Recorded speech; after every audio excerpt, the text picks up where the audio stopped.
Yes, मेरा यही मानना है कि बुक रीडिंग से भी एक अच्छा ऑल्टरनेटिव है। हमने बुक्स को ना, बुक्स में बहुत ज्ञान है और बुक्स बहुत अच्छी चीज़ है कि तुम डायरेक्ट किसी की गलती से सीख सकते हो। तुम अपना विजन ऑलरेडी एक स्टेप आगे से सोच सकते हो क्योंकि तुमने ऑलरेडी वो सिचुएशन के बारे में पढ़ा हुआ है।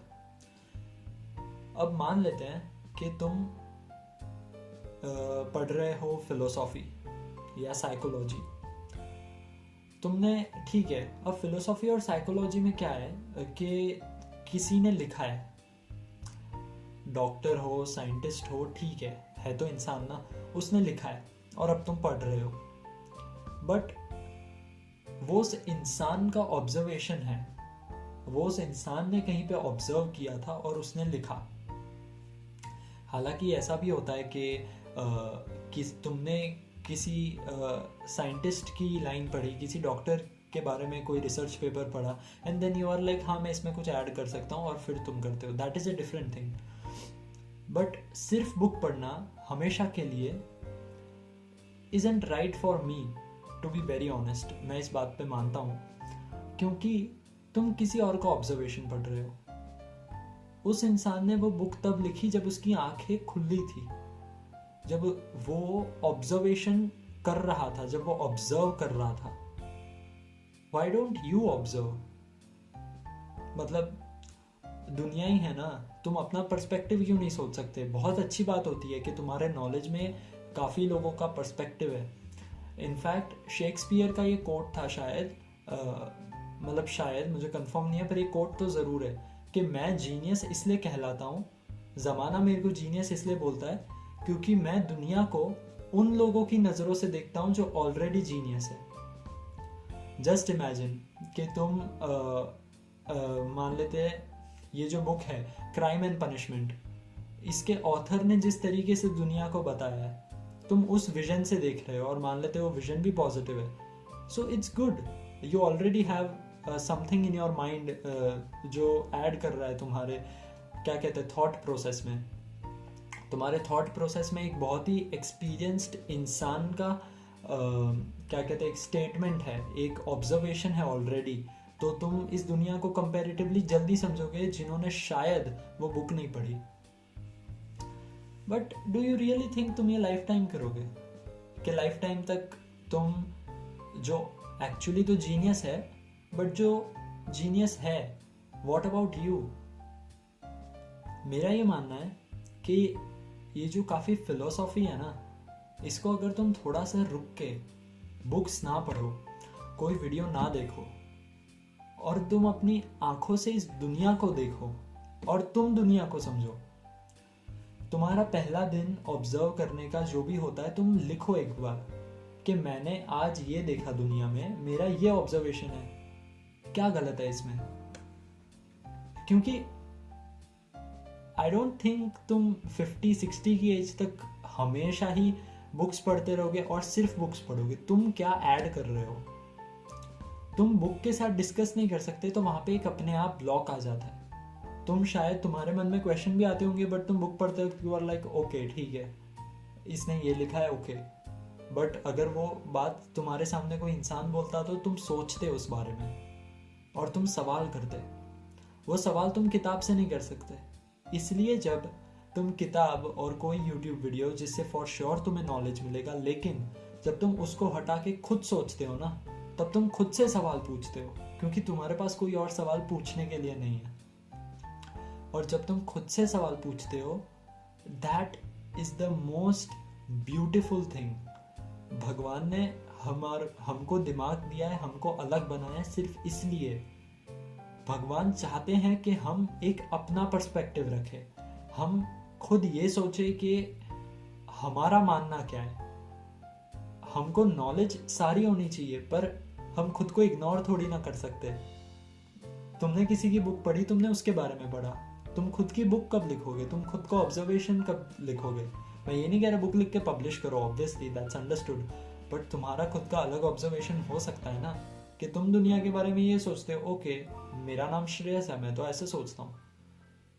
एंड जब तुम ये एक्सरसाइज स्टार्ट करोगे ना कि यार मान लेते हैं, चलो पूरा एग्जाम्पल लेते हैं। भगवान ना करे किसी ने तुम्हारे साथ बुरा किया, तुमने उसके साथ बुरा किया, तुमने घर आके किताब में लिखा कि आज मैंने उस इंसान से बदला लिया जिसने मेरे साथ बुरा किया था। फिर कुछ दिनों बाद तुम्हारे साथ वापस कुछ बुरा होता है। फिर तुम सोच में पड़ जाते हो कि यार मैंने उससे बदला लिया, तो अब इसमें मैं थोड़ी गलत हूँ, तो मेरे साथ बुरा क्यों हुआ। फिर तुम सोचते हो कि मैंने कर्मा के बारे में पढ़ा है, जैसा करोगे वैसा मिलेगा। पर कर्मा कैसा है? कर्मा पहले तुमसे शुरू होता है। अगर तुमने किसी का गलत किया है तब तुम्हारे साथ बुरा होगा। पर इस सिनेरियो में तो तुमने तब बुरा किया था जब किसी ने तुम्हारे साथ पहले बुरा किया था। थॉट प्रोवोकिंग था ना? क्यों? क्योंकि ये तुम खुद के साथ डिस्कस करते हो, ये मैंने खुद के साथ डिस्कस किया है। मैं भी ये सोचता हूँ कर्मा के बारे में, मैं भी सोचता हूँ कि यार मैं किसी के साथ अब बुरा कर लूँ तो पहली बात फिर तुम ये भी सोचोगे किसी दिन कि यार छोड़ना, उसका क्या बुरा करूँ, फिर उसमें और मुझमें फर्क क्या। ये ऐसा नहीं है, कर्मा के बारे में किसी किताब में नहीं लिखा, ऐसा नहीं है कि ये लाइन नहीं लिखी कि उसमें और तुम में फर्क क्या। बट इट्स अबाउट जो तुम दिल से सोचते हो, जो तुम अपने सिचुएशन के हिसाब से जेन्युइन सोचते हो, अपने ऑब्जर्वेशन से सोचते हो, तब तुम्हारा अपना माइंडसेट डेवलप होता है। And this according to me is way better than reading only books.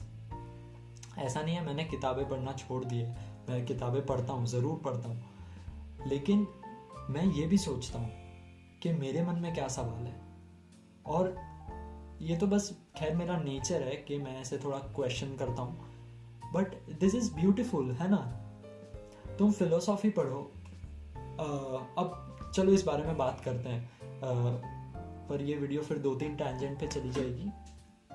एक हाल ही में मैंने कोट पढ़ा था कि when you have freedom and when you can do what you want, and जब तुम्हारे पास कोई पूछने के लिए नहीं है कि तुम घर कब आ रहे हो, जब तुम्हारे पास कोई पूछने के लिए नहीं है कि लंच में क्या किया, इज इट लोनलीनेस और इज इट फ्रीडम? मेरा इस पे ये मानना है कि लोनलीनेस तब होती है जब तुम चाहते हो कोई तुमसे पूछे बट कोई तुमसे नहीं पूछ रहा है। फ्रीडम तब होती है जब तुम चाहते हो कि तुम ये करो और ये तुम कर रहे हो और वो काम में कोई रिग्रेट नहीं है।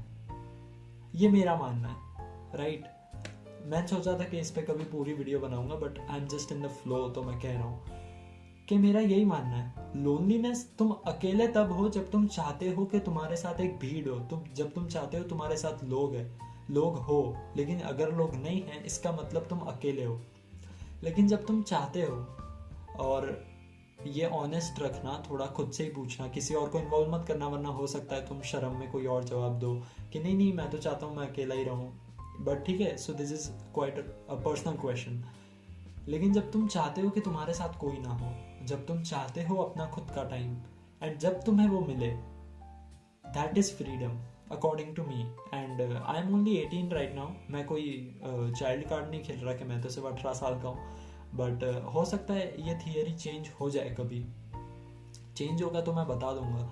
बट तुम समझ रहे हो ना, ऑब्जर्व करने का ये फायदा है कि तुम खुद को रिस्पेक्ट देना स्टार्ट करते हो। भगवान ना करे, मान लेते हैं, चलो मान लेते हैं तुम बेस्ट फिलोसॉफर्स को पढ़ रहे हो, बिकॉज ऑफ सम रीजन तुम्हें, this is very that situation, मतलब बहुत ही स्पेसिफिक सिचुएशन, बट मान लेते तुम्हें कभी वो बंदे की बुक मिली ही नहीं, तो क्या वो बंदे से जो तुम्हें नॉलेज मिलने वाला था, क्या तुम्हें कभी वो नॉलेज नहीं मिलता? ऐसा थोड़ी है। तुम्हें बस ऑब्जर्व करना था। तुमने मार्कस एरेलियस को पढ़ा एंड तुमने वो नॉलेज लिया, ठीक है, बट व्हाट इफ तुमने कभी मार्कस एरेलियस को डिस्कवर किया ही नहीं? इसका मतलब ये थोड़ी है कि वो नॉलेज ही दुनिया में नहीं थी। वो नॉलेज तो थी, तुमने शायद ऑब्जर्व नहीं करा। कहीं ना कहीं हम जब सिर्फ बुक्स पढ़ते हैं ना, सिर्फ 50-60 की उम्र तक हम मान लेते सिर्फ बुक्स पढ़ रहे हैं, तो हम डिपेंडेंट हो जाते हैं बुक्स पे कि मेरे को ये बुक से नॉलेज मिलेगा, वो नॉलेज मिलेगा। बट हम अपने ऑब्जर्वेशन को, हम खुद की पर्सनालिटी को, खुद के विजन को, हम उसको इग्नोर कर देते हैं। तो हमें वो थोड़ी करना है। बुक्स पढ़नी चाहिए, लेकिन खुद का पर्सपेक्टिव भी होना चाहिए कि मैं ऐसा सोचता हूँ स्लैश सोचती हूँ, वॉट एवर। आई होप मैंने समझा दिया है।